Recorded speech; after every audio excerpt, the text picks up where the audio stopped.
La grâce et la paix vous sont données de la part de Dieu qui est notre Père et de Jésus-Christ, notre Seigneur.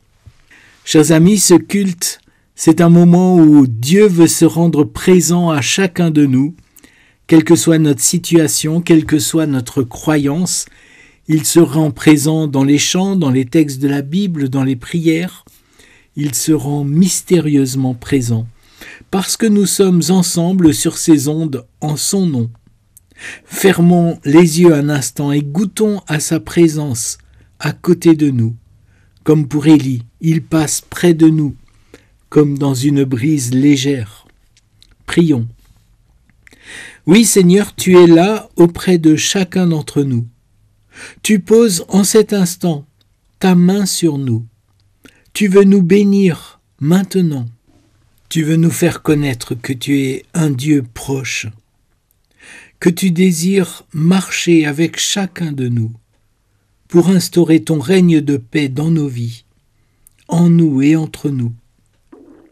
Oui, viens toucher nos cœurs par ton esprit ce matin, que nous puissions, par ta grâce, goûter à la présence de ton esprit vivifiant, que nous puissions découvrir ton immense largeur et ton incomparable générosité.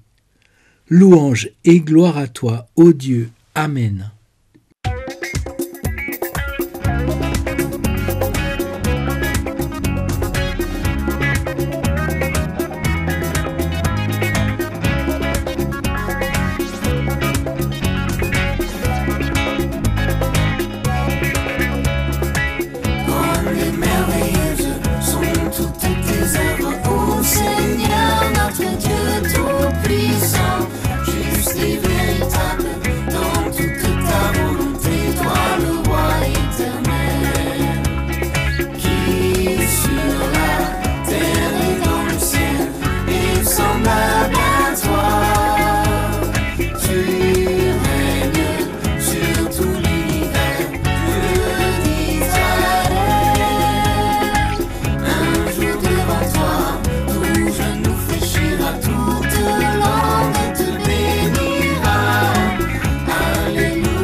C'est la saison.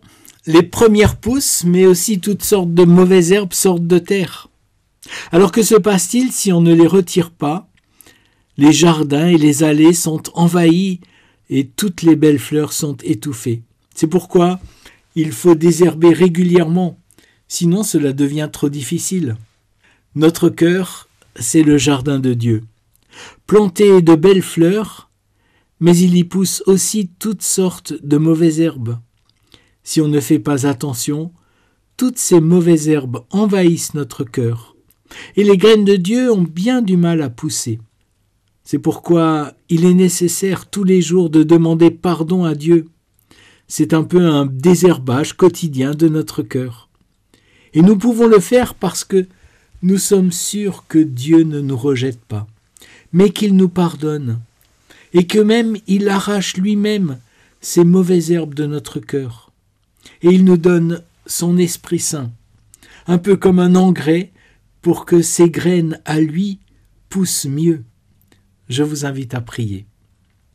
Oui Seigneur, aujourd'hui encore, je veux te présenter mon cœur, cet air intérieur qui est comme un jardin où tu sèmes de bonnes graines. Tu vois, j'ai laissé pousser des mauvaises herbes.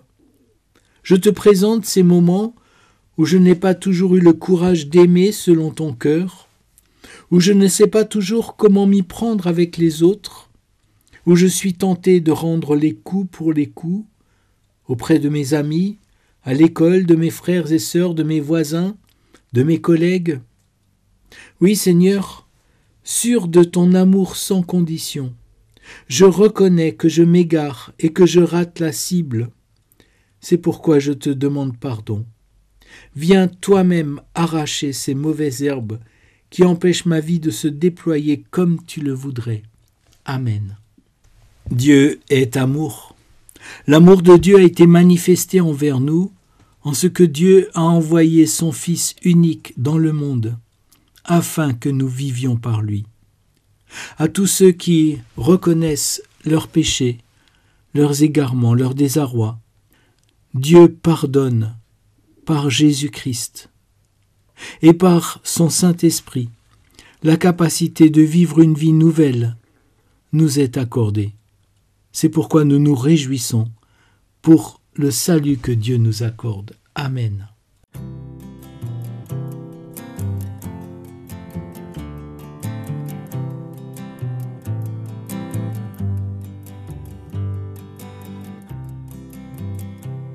Tel que je suis sans rien de moi, sinon ton sang versé pour moi, et ta voix qui m'appelle à toi, agneau de Dieu, je viens, je viens. Prions avant d'ouvrir la Bible.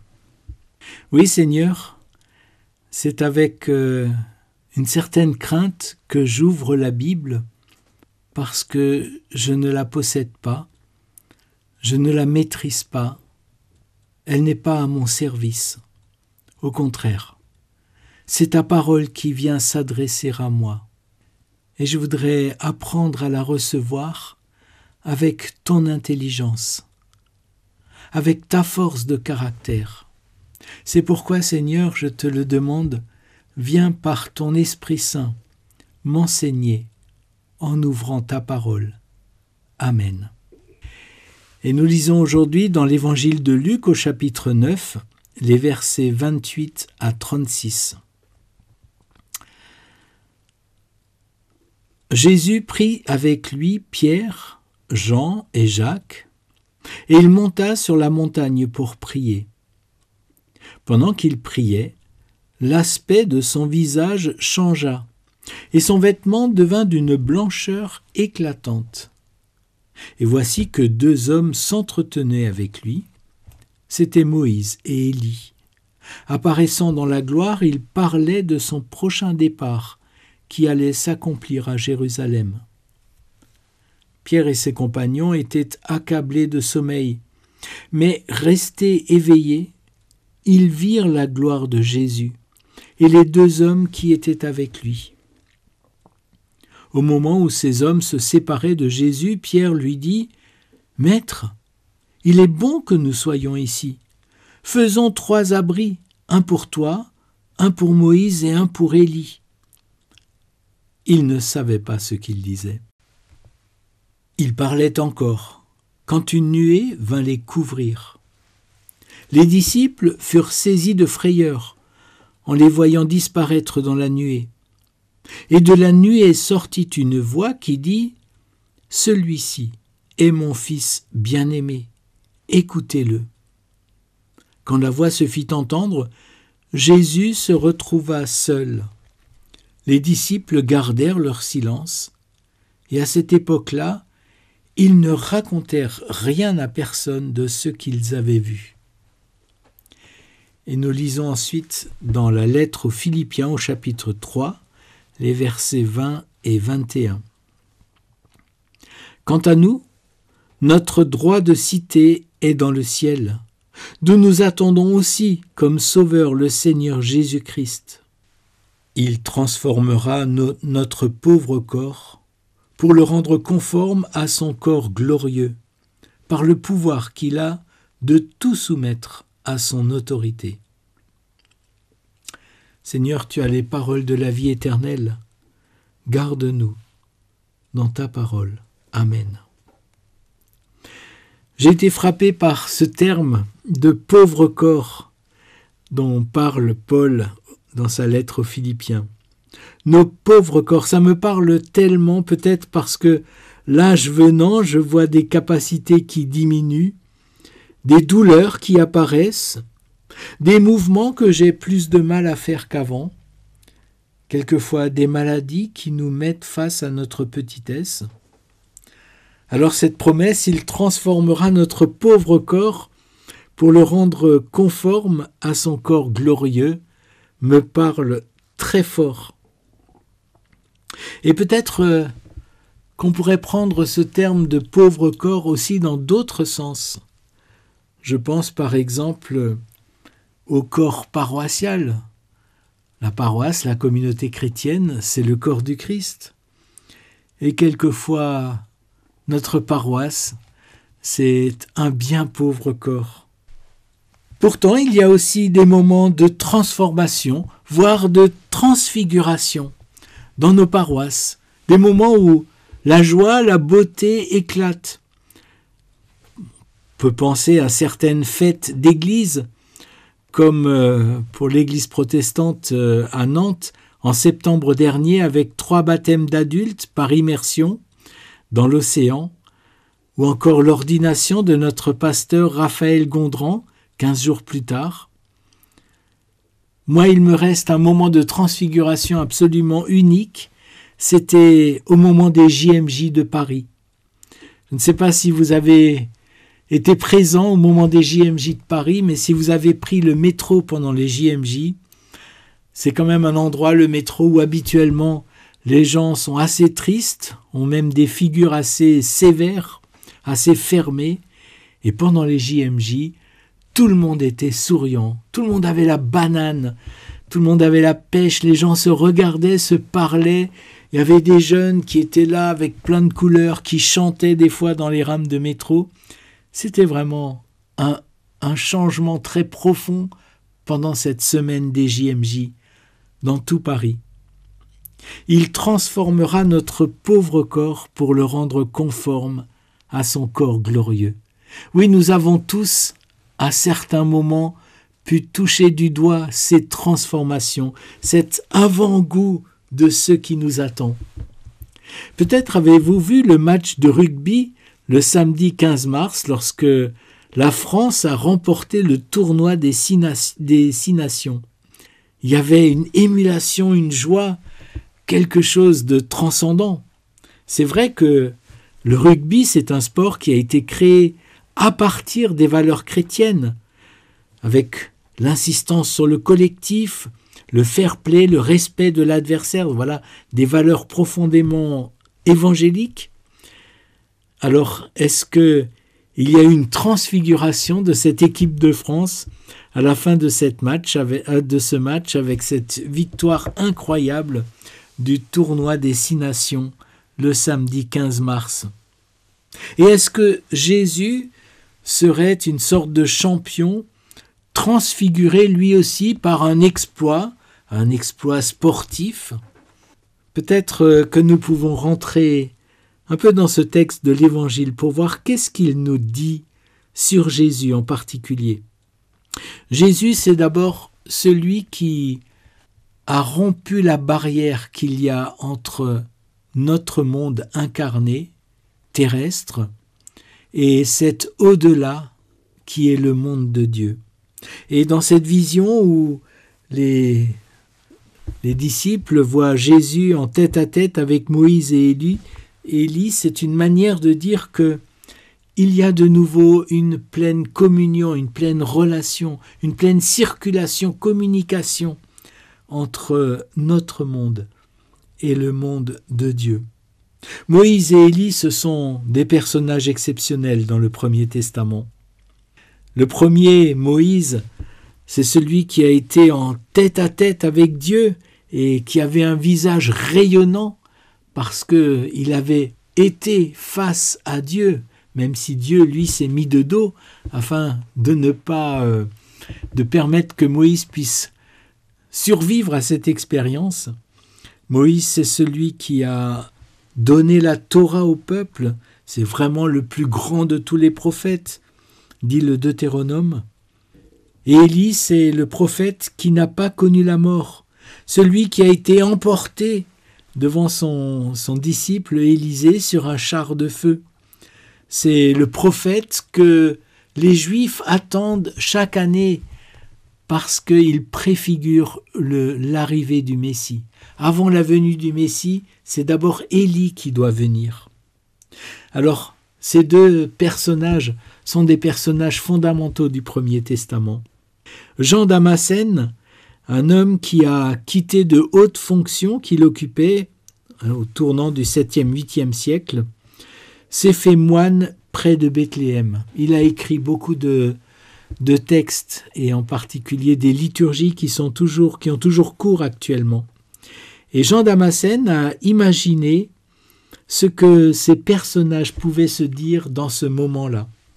Voilà ce qu'écrit Jean Damascène. Moïse proclame « Shema Israël » « Écoute Israël » Le Seigneur ton Dieu est un seul Seigneur, même s'il est connu en 3 personnes. C'est-à-dire que Moïse, le champion du Dieu unique, reconnaît le mystère de la Trinité. Et puis Élie répond « Jadis, je l'ai contemplé, incorporel dans une brise légère. Je veux parler de l'Esprit Saint. » Et voilà que ces deux grands personnages amènent l'un Dieu le Père, l'autre l'Esprit Saint, autour du Fils, et nous sommes devant l'image de la Trinité. La gloire des hommes du Premier Testament reconnaît la gloire de Jésus, commente le pasteur Antoine Nuis. Et c'est une manière pour Luc d'affirmer que, entre l'Ancien Testament et le Nouveau Testament, c'est bien le même Dieu, la même révélation, la même alliance. Et voilà que Luc nous fait découvrir quelque chose du vrai dialogue qui se passe entre Jésus, Élie et Moïse, et non pas ce que Jean Damascène imagine. Luc nous dit qu'il parlait du départ de Jésus qui allait s'accomplir à Jérusalem. Déjà quelques versets plus tôt, verset 21, Jésus avait annoncé sa mort à ses disciples. Et voilà qu'ils parlent ensemble, ces 3 personnages, de Jérusalem, la ville où Jésus va connaître ce rejet, les souffrances, sa mise à mort. La croix n'est donc pas un accident, mais l'accomplissement de la vocation de Jésus. Il faut que le Fils de l'homme souffre beaucoup, qu'il soit rejeté, qu'il soit tué et qu'il se réveille le 3e jour, disait Jésus au verset 22. Les champions des prophètes du Premier Testament prophétisent encore en annonçant l'exode du Seigneur à Jérusalem à travers la croix. Mais regardons aussi les disciples dans ce texte. L'annonce de la croix, c'est une épreuve terrible pour ses disciples. Pierre et ses compagnons, nous dit le texte, sont accablés de sommeil. Quand nous sommes dans une grande souffrance, dans une grande épreuve, dans une grande crise, dans un grand deuil, nous faisons cette expérience d'être accablés de fatigue, d'être saisis par une grande torpeur, et c'est une épreuve spirituelle. Mais restant éveillés, nous dit le texte de Luc, ils virent la gloire de Jésus. Alors ce n'est pas le verbe habituel qui est utilisé par Luc pour parler du fait d'être réveillé. Le verbe que Luc utilise littéralement dit qu'il veille à travers. Luc nous parle du combat spirituel, de ses disciples accablés par l'annonce de la croix. Et il lutte pour tenir dans la veille, cette veille dont Jésus parle si souvent dans des paraboles. Nous-mêmes, lorsque nous sommes confrontés à l'épreuve, dans un combat spirituel, est-ce que nous tenons les yeux ouverts, tournés vers le Christ, pour veiller à travers l'épreuve, en gardant les yeux fixés sur lui? Alors attention, la gloire de la transfiguration n'adoucit pas la croix. Dans le mystère chrétien, croix et gloire sont intimement associés. La croix n'est pas à fuir, d'ailleurs Jésus ne recule pas devant la croix, mais elle n'est pas non plus le tout de la révélation. Et la gloire ne peut pas être un prétexte pour une gloire ou une victoire écrasante qui écraserait les autres. Personnellement, je suis toujours prudent lorsque dans des chants ou dans des discours, des croyants parlent de la victoire, de la puissance, de la gloire. Quelquefois, je crains qu'ils ne cèdent à leur propre désir de puissance qui les habite. Nous sommes les disciples d'un Messie crucifié, et nous ne sommes pas plus grands que notre Maître.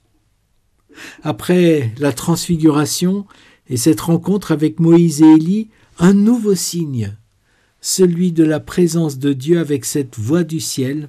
« Voici mon Fils bien-aimé, celui que j'ai choisi, écoutez-le. » Il y a comme une accumulation de signes qui montrent que pour les disciples, associer les mots Christ et croix, c'est impossible à penser.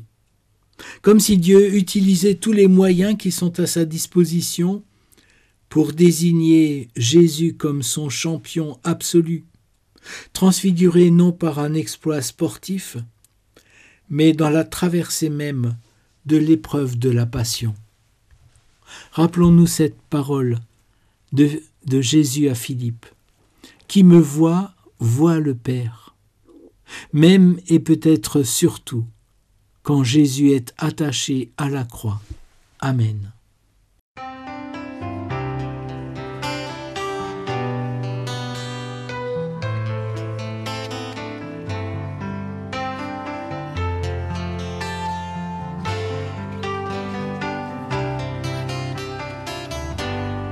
Me voici Seigneur pour faire ta volonté.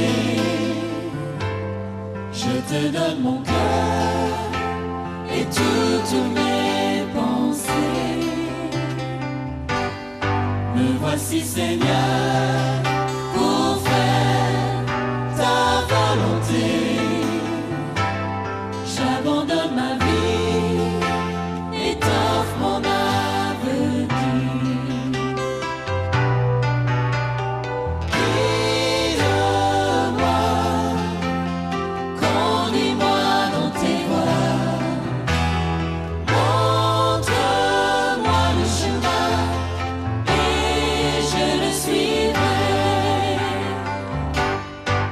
Voici Seigneur pour faire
je vous invite à prier avant de terminer ce culte. Oui, Seigneur, tu connais les personnes que je porte dans ma prière. Parmi elles, j'en choisis une maintenant dans le silence de mon cœur. Et je te la présente. Elle compte pour moi. Et je te demande pour elle de lui donner la force pour passer au travers des épreuves qu'elle peut rencontrer, de lui donner la foi pour vivre en harmonie avec ses semblables, de lui donner la sagesse de vivre une vie sensée et digne, de lui donner le courage face à des décisions difficiles à prendre, de lui donner la capacité d'apprécier les bonnes choses de la vie. Et Seigneur, nous te demandons pour nous tous ton aide afin de faire les meilleurs choix dans notre existence. La capacité de montrer à des proches les valeurs auxquelles nous croyons pour qu'ils traitent leurs prochains avec justesse et égalité. Et nous te demandons enfin la patience dans les tâches que tu nous confies. Puisses-tu, Seigneur, donner à chacun de nous la sérénité d'accepter les choses que nous ne pouvons pas changer et le courage de changer les choses que nous avons le pouvoir de changer.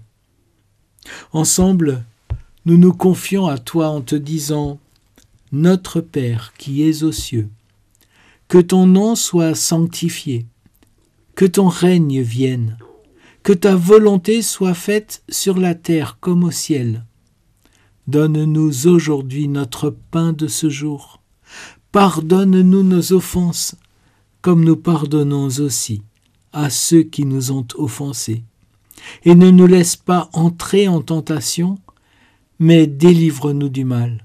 Car c'est à toi qu'appartiennent le règne, la puissance et la gloire, pour les siècles des siècles. Amen. Recevez la parole de bénédiction de la part de Dieu. L'Éternel vous bénit et vous garde.